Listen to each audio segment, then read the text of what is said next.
La solemnidad de la ascensión de nuestro Señor Jesucristo a los cielos. Los textos correspondientes son los siguientes. La epístola se toma de los Hechos de los Apóstoles y dice: Teófilo, traté en mi primer discurso de todas las cosas que Jesús comenzó a obrar y a enseñar hasta el día en que, después de haber instruido por el Espíritu Santo a los apóstoles que él había escogido, subió a los cielos. Se mostró también vivo a sus discípulos después de su pasión, con muchas pruebas, apareciéndoseles durante 40 días y hablándoles del reino de Dios. Y comiendo con ellos, les mandó que no saliesen de Jerusalén, sino que esperasen la promesa del Padre, la cual dijo: oísteis de mi boca. Y es que Juan bautizó en agua, mas vosotros seréis bautizados en el Espíritu Santo dentro de pocos días. Entonces los discípulos allí reunidos le preguntaban diciendo: Señor, ¿restaurarás en este tiempo el reino de Israel? Y les dijo: no toca a vosotros saber los tiempos o los momentos que tiene el Padre reservados a su propio poder. Mas recibiréis la virtud del Espíritu Santo que vendrá sobre vosotros, y me seréis testigos en Jerusalén y en toda la Judea y Samaria, y hasta los confines de la tierra. Y al decir esto, viéndolo ellos, se fue elevando hasta que una nube lo ocultó a sus ojos. Y estando atentos a mirar cómo iba subiéndose al cielo, he aquí que aparecieron cerca de ellos dos varones con vestiduras blancas, los cuales le dijeron: varones de Galilea, ¿por qué estáis mirando al cielo? Este Jesús que de entre vosotros ha subido al cielo, así vendrá como lo habéis visto irse al cielo. El Evangelio se toma de San Marcos y dice lo siguiente: en aquel tiempo, estando sentados a la mesa los 11 discípulos, se les apareció Jesús y les echó en cara su incredulidad y dureza de corazón, por no haber creído a los que lo habían visto resucitado, y les dijo: id por todo el mundo y predicad el Evangelio a todas las criaturas. El que crea y sea bautizado será salvo, mas el que no crea se condenará. Y estas señales seguirán a los que crean: lanzarán demonios en mi nombre, hablarán nuevas lenguas, quitarán serpientes, y si beben algún veneno no los dañará. Pondrán las manos sobre los enfermos y los sanarán. Y el Señor Jesús, después de hablarles, subió al cielo y está sentado a la diestra de Dios. Mas ellos salieron y predicaron en todas partes, con la ayuda del Señor, que confirmaba su doctrina con los milagros que la acompañan. Hoy, queridos fieles, estamos celebrando esta solemne fiesta donde por última vez nuestro Señor Jesucristo en la tierra manifiesta la gloria de su humanidad unida a su divinidad. Hoy, en contraste, vemos a la Pascua, que es un parteaguas también en todo el tiempo litúrgico. 40 días antes de este santo tiempo empieza el rigor de la Cuaresma, empieza el sacrificio, y 40 días después de esa Pascua llega esta gloria de la fiesta de la ascensión de nuestro Señor. Ese parteaguas, así como debe ser, como fue en la vida de la humanidad, también debe ser en la vida del cristiano. Cada año tiene que ser un parteaguas en nuestra vida moral como católicos. Pues ahí, 40 días después de la gran fiesta, en la solemnidad de las solemnidades de la Pascua, estamos celebrando este camino trazado por nuestro Señor, el camino de la cruz, que necesariamente va al final al cielo. Hoy nuestro Señor envía a sus apóstoles a esparcir la semilla salvífica de la santa doctrina. Hoy reciben los apóstoles lo que dan después a su iglesia, lo que es la misión, el envío, la misión. Hoy nuestro Señor se le da a sus apóstoles esto que falta en nuestros días, y es terrible. Somos curas, son obispos en estos tiempos enviados por nadie. Es horrorosa esta situación. No tienen esa misión canónica, sin la cual no se podía ejercer poderes episcopales ni sacerdotales tampoco. Entonces, ahora, ¿cómo justifica? Nosotros asumimos una jurisdicción que nadie nos dio, pero que es necesaria para la salvación de las almas. Y en estos tiempos de confusión tenemos que ver en este tiempo también que nuestro Señor ha prometido su Espíritu, la asistencia constante del Espíritu Santo a su iglesia, su presencia constante, su guía constante, y ese es dentro de este mundo que es terrible, que la gloria de la iglesia se ve apagada, que las almas se ven confundidas. Ese es nuestro faro, ese es nuestro aliciente, que Cristo prometió. Sí, se fue al cielo, pero ha prometido estar con sus hijos. Él lo promete y lo cumple hasta nuestros días, porque Él sí es fiel a sus promesas. Hoy envía a los apóstoles y les da esa potestad de enviar, les da esa potestad de bautizar, y les habla de la necesidad que hay de creer, la necesidad que tiene el hombre de la fe. Y antes de esto les hace un reproche muy justo también, les echa en cara, dice el Evangelio, el no haber creído el testimonio de aquellos que habían visto a Cristo resucitado. Si recordamos unos domingos escuchábamos ese pasaje donde justo en el domingo de resurrección, donde hay gente cercana a los apóstoles que los ve. Estas mujeres de Jerusalén llegan y les hablan, le dan esa buena nueva que da esperanza a la vida cristiana: resucitó nuestro Señor. No es cierto. Yo necesito verlo, meter mi mano en su costado. Y justamente ¿a qué los envía hoy nuestro Señor? Los envía a que prediquen el Evangelio, a que den ese testimonio de Él resucitado, de su doctrina salvífica, de Él ascendiendo a los cielos. Y les echa en cara: ustedes no creyeron, pero su misión es hacer creer a los demás. ¿Entienden eso? ¿Cómo? Por ejemplo, yo le estoy dando este sermón a otro padre, un obispo, y les hablo mucho, pero él no se cree nada de lo que está diciendo. ¿De qué le sirve entonces? ¿De qué le aprovecha? ¿Cómo se cree que va a tener fruto esa predicación si él mismo no lo cree y no lo aplica? Entonces, a ese reproche le hace a los apóstoles también. Su misión, la misión de ustedes, es convertir, hacer creer a los demás. Y ustedes no creían. Claro que no tenían el Espíritu Santo. Claro que no estaban aún confirmados en la fe ni en la gracia, pero no creyeron, como sí lo hicieron otros que tampoco tenían esos elementos. Sí lo hicieron, pero ustedes, apóstoles, no. Y les echa en cara y hace ver, y en su corazón les hace reflexionar esa necesidad que el hombre tiene de la fe, y hace ese justo hincapié en nuestro Señor. Y no es la primera vez, hace justo ese hincapié, porque ellos iban, esa era su misión de ahora en adelante: dar el testimonio de Cristo resucitado. Porque si no creen ahora en la resurrección de Cristo de Redentor, lo van a constatar de todos modos en algún momento después de su muerte, pero ya no va a ser un Redentor, va a ser un juez que los va a condenar, que va a condenar esa incredulidad de aquellos que escucharon la predicación y no lo pusieron en práctica. El que no crea será condenado, simplemente eso es lapidario. El que no crea no puede ser salvado, tiene que ser condenado. Y es que ¿cómo me voy a salvar? ¿Cómo va a ser posible que Dios me salve si yo no creo en Dios? ¿Cómo va a ser posible que me purifique de mis pecados si no puedo hacer un acto de arrepentimiento? Si yo no creo que fue un Dios que no existe. Por eso que venga el modernismo y me diga: no, si es que un ateo, por su bondad natural, aunque no busque a Dios, lo está encontrando con esa bondad natural. No es cierto. ¿Cómo es posible que actos naturales me alcancen la gracia sobrenatural, la gracia más inefable que existe? Es imposible. ¿Cómo puede ser que yo no crea en Dios y que Dios me acabe salvando? Es una falacia total. El que no crea será condenado, simplemente. Y ahora es cuando nuestro Señor da la misión a sus apóstoles sobre toda la creación. Claro que durante estos días la misión de los apóstoles, claro que se reducía, se vio circunscrita a ese territorio de ellos, como si ellos no sabían más que su lengua natal.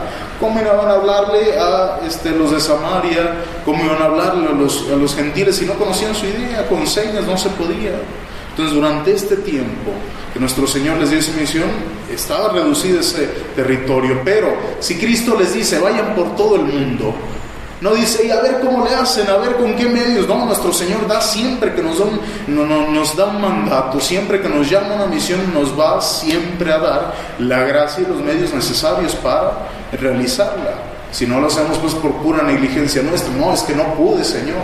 Si Dios lo manda, se puede hacer. Si Dios me manda a vivir castamente en este mundo, lo puedo hacer, lo tengo que hacer. Y en charola de plata está la gracia de nuestro Señor. Solo falta mi cooperación, porque Él quiere salvarme. Ahora los envía, y en unos días más vamos a escuchar, justamente en 10 días más, cómo nuestro Señor envía al Espíritu Santo. Envía a abrirle su mente, envía al Paráclito con una inmensa cantidad de dones. Inmensa cantidad. Porque ahí los apóstoles aún tenían un miedo profundo. No, ¿cuál fortaleza tenían? Sí, bueno, confirman que Cristo es Dios en ese momento. ¿Quién por su propia virtud se puede elevar por los cielos? Claro que este hombre es Dios. Y si no me bastaban el montón, muchísimos milagros portentosos, si no me bastaban, hoy me confirma, apareciéndose de la nada entre nosotros y elevándose tan glorioso como va a regresar, elevándose a los cielos. Si no creo, no tengo salvación. Estoy viendo eso, estoy confirmando, pero aún así, imagínense ustedes, se quedaban huérfanos en ese momento.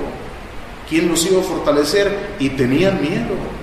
Tenían el mismo miedo que ellos manifestaron en la pasión de nuestro Señor, el mismo temor a la muerte, el mismo temor al sufrimiento que tuvieron en la pasión. Ahí lo tenían. Claro, estaba Nuestra Señora con ellos, claro, pero aún estaban confirmados por el Espíritu Santo.